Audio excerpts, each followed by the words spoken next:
नमो नमः।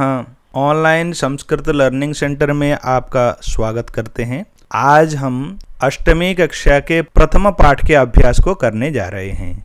चलो बिना देरी के हम शुरू करते हैं। प्रथम अभ्यास है पाठे दत्तानां पद्यानां सस्वर वाचनम कुरुत। यानी इस सुभाषित नामक प्रथम पाठ में जो श्लोक दिए गए हैं उन पद्यों का, उन श्लोकों का आपको सस्वर वाचन करना है। सस्वर वाचन हमने प्रथम पाठ में किया है। जिन्होंने सुना नहीं है वो जाकर दोबारा सुन लें। मैंने लिंक नीचे भी दिया है, ऊपर कार्ट में भी आ रहा है, आप देखो। अब दूसरा अभ्यास करते हैं। दूसरा है श्लोकांशेषु रिक्त स्थानानि पूरयत। नीचे कुछ श्लोक के अंश दिए गए हैं और खाली स्थान भी दिया गया है। खाली स्थान में हमें श्लोक के अंश को लाकर जोड़कर पूरा करना है। क नंबर में देखो समुद्र मासाद्य, उसके बाद रिक्तम है खाली स्थान, वहां पर भवन्त्य पेयाः, इसको जोड़ेंगे। अब ख नंबर में है खाली स्थान के बाद वचः मधुर सुक्त रसम सृजन्ति, तो यहाँ पर श्रुत्वा जुड़ेगा। ग में तद्भागधेयम, खाली स्थान में परमम जोड़ेंगे। उसके बाद पशूनाम, तद्भागधेयम परमम पशूनाम।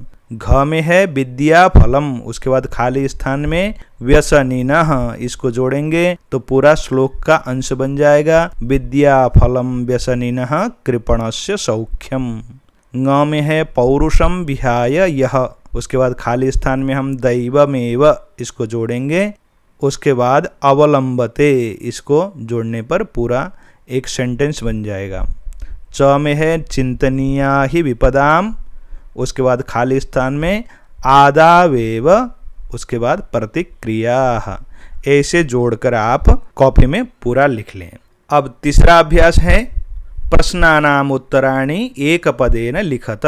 नीचे दिए गए प्रश्नों के उत्तर एक शब्द में लिखना है। व्यसनिनः किम नश्यति, एक श्लोक में हमने पढ़ा था ना, विद्या फलम व्यसनिनः, जो बुरी आदत वाले लोग हैं उनके विद्या का फल नष्ट होता है, तो विद्या फलम लिखेंगे। इसी प्रकार से कस्य यशः नश्यति, किसका यश नष्ट हो जाता है, हमने उसी श्लोक में तीसरे श्लोक में पढ़ा था लुब्धस्य नश्यति यशः। इससे हमको पता चलता है लोभी का यश नष्ट हो जाता है, हम लुब्धस्य लिखेंगे। ग में है मधुमक्षिका किम जनयति, मधुमक्खी क्या उत्पादन करती है। माधुर्यम यानी मधुर मीठे शहद को उत्पादन करती है, ऐसा हमने चौथे श्लोक में पढ़ा था।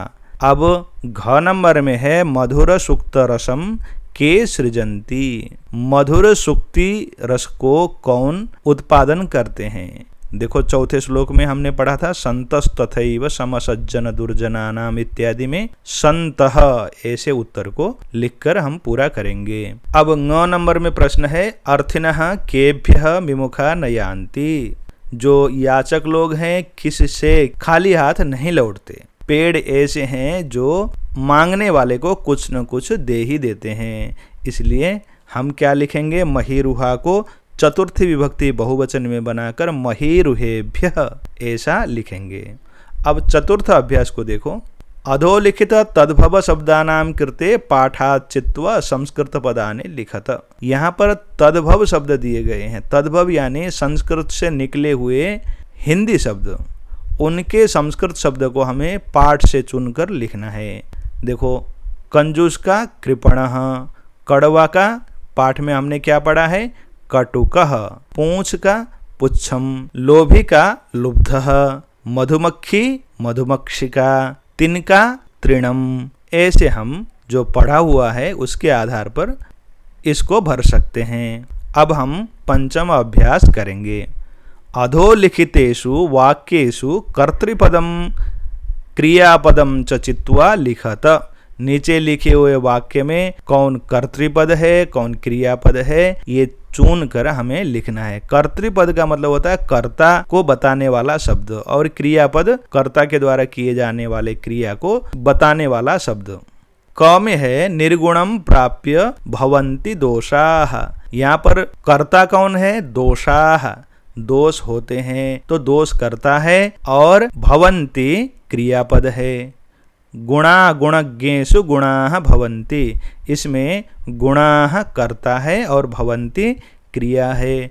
मधुमक्षिका माधुर्यम जनयेत, तो यहाँ पर मधुमक्षिका कर्ता है और जनयेत क्रियापद है। पिशुनस्य मैत्री यशः नाशयति, इसमें मैत्री कर्ता है और नाशयति क्रियापद है। नद्यः समुद्रमासाद्य अपेयाः भवन्ति, यहाँ पर कर्ता नदी है, नद्यः लिखेंगे और भवन्ति क्रियापद है, इसको जोड़ेंगे। रेखांकितानि पदानि आधृत्य प्रश्न निर्माणं कुरुत, यानी रेखांकित अंडरलाइन किए गए शब्द को लेकर हमें प्रश्न बनाना है। देखो यहाँ पर गुणा शब्द में अंडरलाइन किया गया है, तो गुणाः पुंलिंग प्रथमा विभक्ति बहुवचन का शब्द है और किम शब्द का हम कह कौ के शब्द को जोड़कर के गुणज्ञेषु गुणाः भवन्ति ऐसे लिखकर पूर्ण विराम के स्थान पर प्रश्नवाचक को लिखेंगे, तो ये पूरा वाक्य प्रश्न में बदल जाएगा। उसी प्रकार से ख में नद्यः इस शब्द में अंडरलाइन किया गया है, तो नद्यः स्त्रीलिंग का शब्द है, प्रथमा विभक्ति बहुवचन का है, तो किम शब्द का का के काह स्त्रीलिंग में बनता है, काह जोड़ेंगे और पूर्ण विराम के स्थान पर प्रश्नवाचक लगाएंगे, तो ये प्रश्न बन जाएगा। ग में देखो लुब्धस्य में अंडरलाइन किया गया है, तो हम इसको क्या करेंगे, इसी शब्द को लेकर इसको समझकर किम शब्द का रूप जोड़ेंगे। जैसे लुब्धस्य में षष्ठी विभक्ति एक वचन है, किम शब्द में षष्ठी विभक्ति एक वचन का कस्य होता है, इसको जोड़ा, प्रश्नवाचक चिन्ह लगाया, पूरा वाक्य लिख लिया, बन गया प्रश्न। घ में देखो मधुमक्षिका, ये आकारांत स्त्रीलिंग शब्द है मधुमक्षिका, इसलिए का लिखेंगे इसके स्थान पर। उसी प्रकार ङ में मूर्धनी ये शब्द है, इसकी सप्तमी विभक्ति एक वचन का शब्द है। ये हम किम शब्द के सप्तमी विभक्ति एक वचन में कस्मिन लगाकर भी बना सकते हैं, किंतु इसके लिए एक पर्टिकुलर अव्यय पद है कुत्र, 7 ककारों में से एक कुत्र भी इसके लिए सटीक बैठता है, इसलिए तस्य कुत्र तिष्ठन्ति वायसाः ऐसे प्रश्न बनाएंगे तो सरल होगा। अब 7वां अभ्यास देखो, उदाहरणानुसारम पदानि पृथक कुरुत, उदाहरण के अनुसार शब्द को अलग अलग करेंगे। यहाँ पर संधि नहीं है किंतु शब्द जुड़े हुए हैं, यानी आगे आने वाले हलंत शब्द के साथ पीछे का स्वर भी जुड़कर कुछ अलग सा शब्द जैसा बना हुआ है, इसको हम अलग करेंगे। जैसे माधुर्यमेव, इसको अलग करेंगे, माधुर्यम धन एव, अल्पमेव अल्पम धन एव, सर्वमेव सर्वम धन एव, दैवमेव दैवम धन एव, महात्मनाम उक्ति ही, इसमें महात्मनाम एक शब्द है, उक्ति ही एक अलग शब्द है। विपदा मादावेव ये शब्द है, इसमें वैसे तो 3 शब्द हैं, विपदाम आदौ एव, किंतु आप विपदाम आदावेव ऐसा भी लिख सकते हो, क्योंकि आदौ और एव इसमें संधि है, विपदाम और आदावेव में संधि नहीं है, संयोग है, यानी मौ में आ आकर जुड़ा हुआ है। इस अभ्यास में आपको संधि नहीं संयोग समझाने का प्रयास किया गया है, इसलिए विपदाम आदावेव ऐसा भी लिख सकते हो। इस प्रकार से आपका यह अभ्यास यहाँ पर पूर्ण हो जाता है। अब हम बहुत जल्दी दूसरे पाठ और अभ्यास के साथ मिलेंगे, तब तक के लिए पढ़ते रहें, आगे बढ़ते रहें। नमो नमः, धन्यवाद।